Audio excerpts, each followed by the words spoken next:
Renungan Umat dengan judul Menikmati Apa Yang Menjadi Bagianku, berdasar dari kitab Amsal pasal 30 ayat 7-9 yang demikian. Dua hal aku mohon kepadamu, jangan itu kau tolak sebelum aku mati, yakni jauhkanlah daripadaku kecurangan dan kebohongan. Jangan berikan kepadaku kemiskinan atau kekayaan. Biarkanlah aku menikmati makanan yang menjadi bagianku, supaya kalau aku kenyang, aku tidak menyangkalmu dan berkata, "Siapakah Tuhan itu?" Atau kalau aku miskin, aku mencuri dan mencemarkan nama Allahku. Demikianlah firman Tuhan. Berbahagialah setiap orang yang mendengarkan firman Tuhan dan yang memeliharanya. Haleluya. Bapak, Ibu, dan Saudara yang dikasihi Tuhan, menikmati yang bukan menjadi bagiannya. Tindakan itu bisa kita perhatikan di media sosial, seperti kasus korupsi dana bantuan sosial COVID-19. Itu merupakan contoh tindakan menikmati apa yang bukan menjadi bagiannya, karena seharusnya disalurkan kepada rakyat yang membutuhkan, tetapi kemudian disalahgunakan untuk dinikmati sendiri. Salah satu yang mendasarinya adalah sikap yang merasa tidak cukup.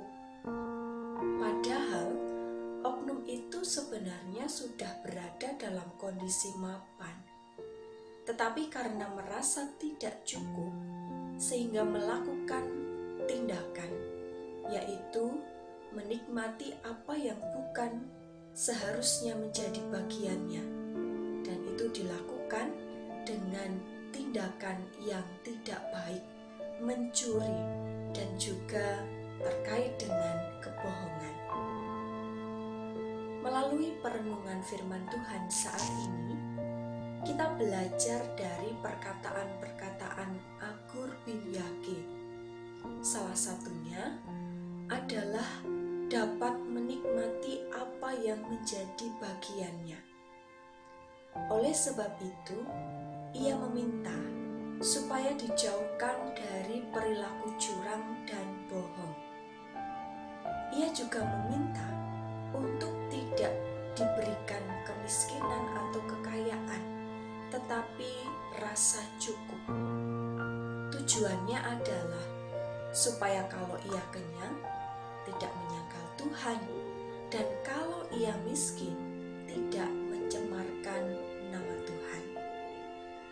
Dari perkataan itu bukan berarti kita tidak boleh meminta kekayaan atau tidak boleh meminta supaya dijauhkan dari kemiskinan.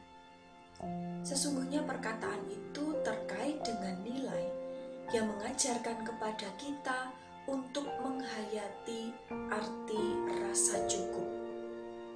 Karena dari rasa cukup bisa menggerakkan setiap orang untuk bersyukur, kaya ataupun miskin, kelimpahan ataupun kekurangan. Kenyataan yang bisa kita lihat ketika seseorang hidup dalam kemiskinan, kemudian ada yang menyaksikan bahwa ia tetap bisa bersyukur karena dalam keadaannya yang terbatas tetap diberkati, bisa makan dengan sederhana, dengan lauk ikan teri atau sambal, atau juga dengan lauk kerupuk. Ia memang kekurangan harta, tetapi ia dilimpahi dengan rasa syukur dan hidupnya merasakan tentram.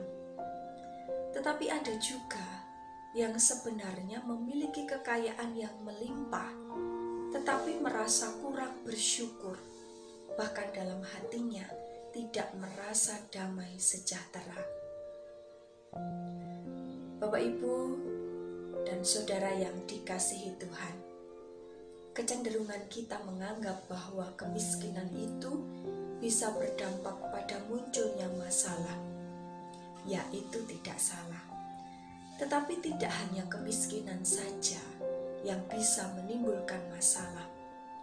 Ternyata kekayaan pun juga bisa memunculkan masalah.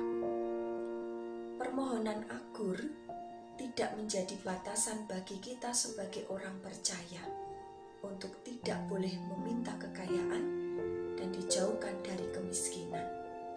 Boleh saja kita meminta supaya menjadi kaya, tetapi melalui permohonan itu yang mesti diperhatikan adalah kondisi hati kita, supaya kekayaan ataupun kemiskinan tidak menjerat hati kita untuk melupakan Tuhan dan berbuat cemar. Baiklah, kita hidup dengan rasa cukup untuk menikmati apa yang menjadi bagian kita, supaya kita senantiasa bersyukur kepada Tuhan dalam segala keadaan. Marilah kita bersyukur dengan apa yang kita miliki. Selamat menghayati, salam sehat untuk kita semua. Tuhan Yesus memberkati. Mari kita berdoa. Bapa, terima kasih kami boleh dituntun dan diberkati hingga sampai saat ini. Kami bersyukur atas berkat-Mu yang Engkau berikan dalam hidup kami. Kami bersyukur atas waktu, kekuatan, kesempatan bagi kami untuk menghayati firman-Mu. Mampukan kami ya Tuhan, supaya kami memiliki rasa cukup untuk menikmati apa yang menjadi bagian kami, sehingga dalam segala hal kami senantiasa bersyukur. Ampuni manakala kami masih cenderung jatuh dalam sikap yang hanya menuruti keegoisan kami, atau mungkin kami kurang bersyukur dengan keberadaan kami. Kami memohon ampun di hadapan-Mu. Saat ini Tuhan, kami juga mendoakan saudara-saudari kami yang dalam masa pandemi COVID-19 ini harus menjalani isolasi mandiri. Mereka yang sedang sakit ataupun dalam proses pemulihan, yang sedang berduka, kiranya Tuhan mengaruniakan kekuatan, semangat, kesembuhan, dan penghiburan. Kami menyerahkan hidup dan segala pergumulan kami ke dalam tangan-Mu yang penuh kuasa. Terima kasih ya Tuhan. Dalam nama Tuhan Yesus Kristus, kami berdoa dan mengucap syukur. Amin.